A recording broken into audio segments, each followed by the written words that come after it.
बिस्मिल्लाहिर्रहमानिर्रहीम। अस्सलाम वालेकुम नाज़रीन, गुलिस्तान की लाइव नशियात लेकर मैं आपका मेज़बान सईद रूफ आपकी खदमत में हाजिर। नाज़रीन, लाइव नशियात में हम बात करेंगे अभी की लाइव नशियात में जम्मू कश्मीर में पॉलिटिकल प्रिजनर्स के हवाले से, क्योंकि खबरें ये आ रही है कि रिहाई मुतवक्का है पॉलिटिकल प्रिजनर्स की ईद के पेश नज़र। क्या कुछ सूरत हाल है इस हवाले से? क्या वाकई में पॉलिटिकल प्रिजनर्स को रिहा किया जाएगा? कुछ लोग तो ऑलरेडी रिहा हुए हैं। मेरे सीनियर साथी मेरे साथ जुड़े हैं, हिलाल हांजुरी और सनम एजाज। इनसे जानना चाहेंगे। सबसे पहले सनम, आपसे जानना चाहूँगा, काफ़ी टाइम से जो लोग हैं पॉलिटिकल पार्टीज के लोग हैं या उनके जो वोटर्स हैं वो भी अब सरकार से कह रहे हैं कि इन पॉलिटिकल प्रिजनर्स की रिहाई हो। खासकर अगर हम बात करें पीडीपी सरपरस्त आला की, तो क्या है खबर इस पे? क्योंकि कई अखबारों ने इस खबर को शाया किया है कि रिहाई मुतवक्का है। देखिए, बिल्कुल एमएचए की तरफ से एमएचए के सोर्सेज को कोट करते हुए, यानी होम मिनिस्ट्री के सोर्सेज को कोट करते हुए खबरें आ रही हैं कि इस ईद पे सरकार यहाँ पे जो पॉलिटिकल प्रिजनर्स हैं उनको रिहा करने जा रही है। उसमें महबूबा मुफ्ती का नाम भी है, उसमें सजाद गनी लोन का नाम है, उसमें जो इस वक्त घरों में नज़रबंद हैं उनका नाम है। उनकी रिहाई अमल में लाई जाएगी। लेकिन इसमें एक चीज़ है, कहीं अभी भी खदशात हैं, क्योंकि सबसे ज़्यादा बड़ा खदशा इस वक्त महबूबा मुफ्ती का गवर्नमेंट ऑफ इंडिया को है। क्योंकि महबूबा मुफ्ती के बारे में ये है कि अगर एमएचए में अहदेदारों का मानना है कि महबूबा मुफ्ती का ग्राउंड इस वक्त वो गुम हो गया है, तो जैसे वो बाहर निकली वो अपना ग्राउंड ढूंढेगी, तो जब वो ग्राउंड ढूंढेगी तो लाल चौक में आएगी तो क्राइसिस हो जाएगी। इसलिए एमएचए के अहदेदारों का मानना है कि महबूबा मुफ्ती को फिलहाल नहीं रखा जाए, क्योंकि महबूबा मुफ्ती ही इस वक्त ऐसी है जो यहाँ पे एक क्राउड पुलर भी बन सकती है और इन हालात में सरकार के लिए परेशानी है। ये कुछ एमएचए के लोगों का मानना है। लेकिन चूंकि मामला उनका बड़ा लंबा है, कोर्ट तक भी जा चुका है और माना जा रहा है कि कहीं ना कहीं गवर्नमेंट पे एक प्रेशर है कि अगर आपको यहाँ पे डेमोक्रेसी रेस्टोर करनी है, पॉलिटिक्स रेस्टोर करनी है, तो फिर आपको इनको छोड़ना पड़ेगा। लेकिन इस सारे के बीच में कश्मीर में जहां इन लीडरान की गिरफ्तारी पे आम लोगों में उतना पॉजिटिव या नेगेटिव कुछ दिखाया नहीं जा रहा है, लेकिन एक बड़ा तबका जो कश्मीरियों का, जो स्टूडेंट्स हैं, जो छोटे छोटे मामलात में किसी को स्टोन पेल्टिंग के नाम पे बंद रखा गया है, किसी को कुछ इल्जाम है कि पुलिस के साथ अच्छा व्यवहार नहीं था तो उन्होंने उसको पीएसए डोजर बनवा दिया, तो उस सारे मामलात में बड़ी तादाद जो मुल्क की मुख्तलिफ जेलों में है, खासतौर पर उत्तर प्रदेश में है, राजस्थान में है, बाकी बाहर की जेलों में, और गरीब तबके से ताल्लुक रखने वाले उनके वालिदैन जो हैं वो उनसे मुलाकात के लिए भी नहीं जा सके, उनके पास उतने रिसोर्सेज नहीं है। अब उम्मीद है कि सरकार से, जिस तरह हमारी भी बात होती रहती है कुछ क्वार्टर्स में फ्रंट लाइन पे, वो नहीं बताते, लेकिन ऑफ द रिकॉर्ड निकल के खबर यही आ रही है कि शायद इस ईद पे रियासत के एलजी ने बाज़ाब्ता तौर पे सिफारिश की है एमएचए को कि उनको रिहा किया जाए, और जो बाहर की जेलों में हैं उनमें से जो उनके हिसाब से बड़े खतरनाक हैं, उनके हिसाब, गवर्नमेंट के हिसाब से उन्हें कम से कम शिफ्ट किया जाएगा कश्मीर की जेलों में, और जो बच्चे छोटे लड़के हैं या वो हैं उन्हें शायद इस ईद पे रिहा किया जा सकता है। चलिए, रिहा किया जा सकता है पॉलिटिकल प्रिजनर्स के साथ जो स्टोन पेल्टर्स है, बाकी लोग जो बंद है। मगर एक सवाल यहाँ पे है कि क्या पॉलिटिकल प्रोसेस शुरू हो सकता है अगर सारे पॉलिटिकल लीडर्स को रिहा किया जाएगा? जहाँ सनम जी ने महबूबा मुफ्ती की भी बात की कि उस पर अभी शायद गौर फिक्र हो रहा है कि उसको छोड़ेंगे या नहीं छोड़ेंगे। हिलाल से मैं जानना चाहूँगा, हिलाल, क्या आप मानते हैं कि एक प्रोसेस जो है जो काफ़ी टाइम से 5 अगस्त से रुका हुआ है वो शुरू हो सकता है फिर? और देखिए, मुझे लगता है कि इसके लिए अब माहौल बन रहा है धीरे धीरे। इसमें दो चीज़ें हैं। एक तो जो अभी डिस्पेंशन है, यानी जो अथॉरिटीज़ अभी चला रही है कश्मीर के अंदर या जम्मू के अंदर भी, तो उसमें लोग ज़्यादा खुश नज़र नहीं आ रहे हैं, नाखुश ही लोग हैं, क्योंकि लोगों को वो डोर स्टेप्स पे जो कहा गया था कि सभी डेवलपमेंट भी होगी, और हम देख रहे हैं कि 5 अगस्त के बाद अभी खुल ही नहीं रहा है, तो डेवलपमेंट कहाँ से होगी? अभी भी आप देख सकते हैं कि जो कॉन्ट्रैक्टर्स है वो भी आए रोज़ एहतजाज करते हैं, लाखों करोड़ों रुपये उनका भी हम देख रहे हैं कि अभी भी पेंडिंग है। और दूसरा पहलू उसका ये भी कि अभी जो 5 अगस्त के बाद जो डिसीजन हुआ है वो सिर्फ हिंदुस्तान की सीमाओं तक महदूद नहीं रहा, बल्कि सीमाओं से बाहर भी चला गया, तो एक प्रेशर जरूर क्रिएट हुआ।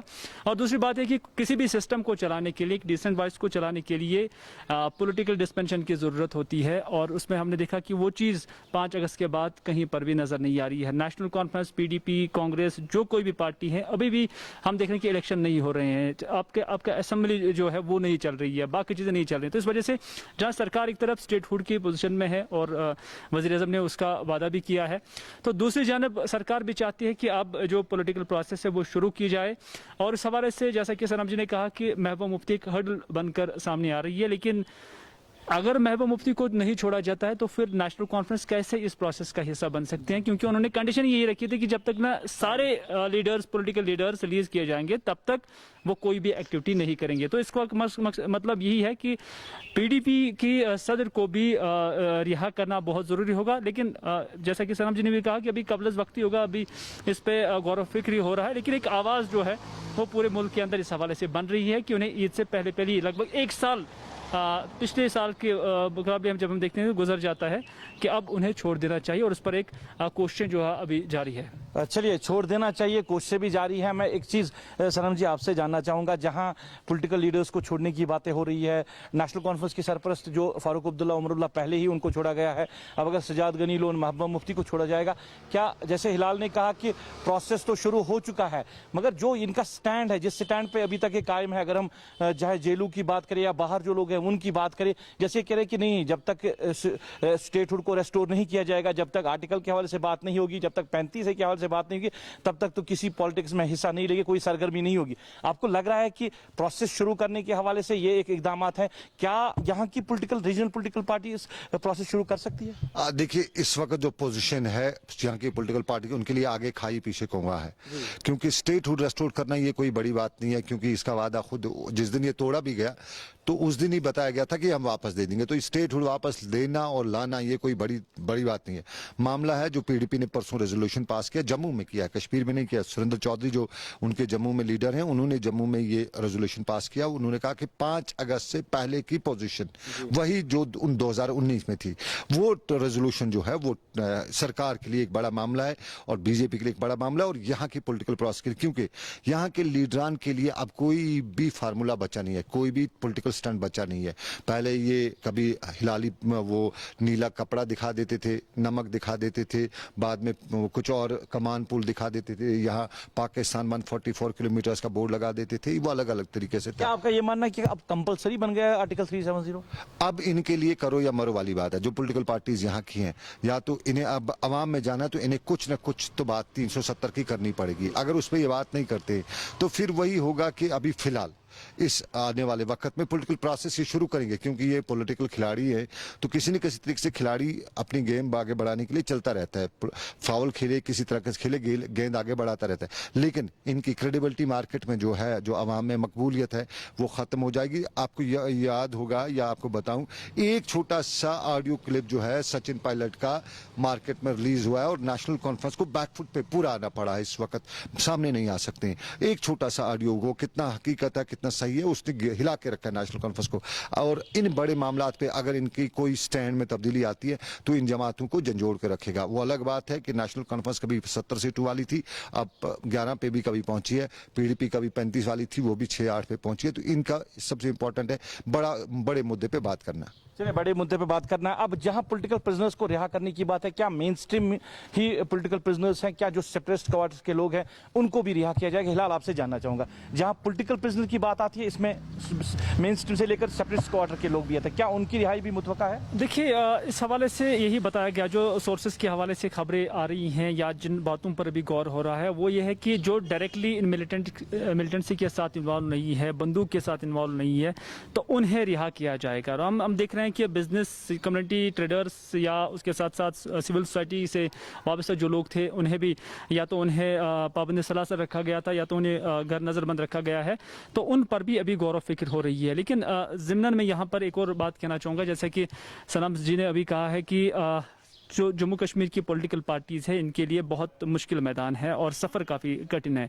लेकिन क्या आर्टिकल 370 को वापस बहाल करने से इनकी जो इज्जत है वो बढ़ जाएगी और इनकी पोजीशन भी बढ़ जाएगी? तो फिर भारतीय जनता पार्टी क्या उस पर कंप्रोमाइज़ करेगी? ये तो अभी मुमकिन नज़र नहीं आ रहा है। लेकिन दूसरी बात यह है कि अभी मामला सब जुडिश है, कोर्ट में है, और कुछ वक्त से हम देख रहे हैं कि नेशनल कॉन्फ्रेंस से और जो कुछ लॉ नोइंग पर्सनालिटीज़ हैं जम्मू कश्मीर की, उन्हें काफ़ी भरोसा लग रहा है कि अब कोर्ट के ज़रिए ही ये जो पोजीशन है ये बहाल हो सकती है, क्योंकि उनका मानना है कि वो इस बारे में बिल्कुल फर्म कॉन्फिडेंट है कि इस हवाले से कोर्ट के अंदर जो जम्मू कश्मीर का स्टैंड है या इन पॉलिटिकल पार्टीज़ का जो मौक़िफ़ है वो काफ़ी मजबूत है, जिसके राव से यहाँ जो 370 या उससे मुंसलिक जो चीज़ें हैं वो रेस्टोर हो जाएंगी। लेकिन ऐसा अगर इस भी होती तो ये बात भी समझ से बाहर है कि फिर जो ऑनरेबल कोर्ट है उन्होंने अभी तक इस मामले को स्टे क्यों नहीं दिया, क्योंकि अगर इतनी हसासियत होती और इतनी मजबूती होती जैसा कि मुख्तलिफ पार्टीज यहाँ पर दावा कर रही हैं, तो इस वजह से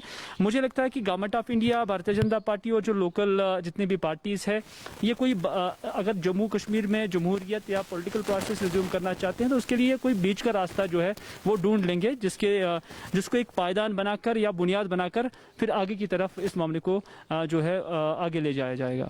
चलिए, बात करने के लिए सना मिजाज और हिलाल हांजुरी। चलिए, इस प्रोसेस को आगे ले जाने के लिए बीच का रास्ता ढूंढा जाएगा, ये हिलाल का कहना है, और आने वाले वक्त में पता चलेगा कि वाकई में कोई बीच का रास्ता निकल सकता है या जो प्रोसेस यहाँ पे चल रहा है उसके हवाले से बात हो सकती है। अभी की लाइव नशर में बस इतना ही।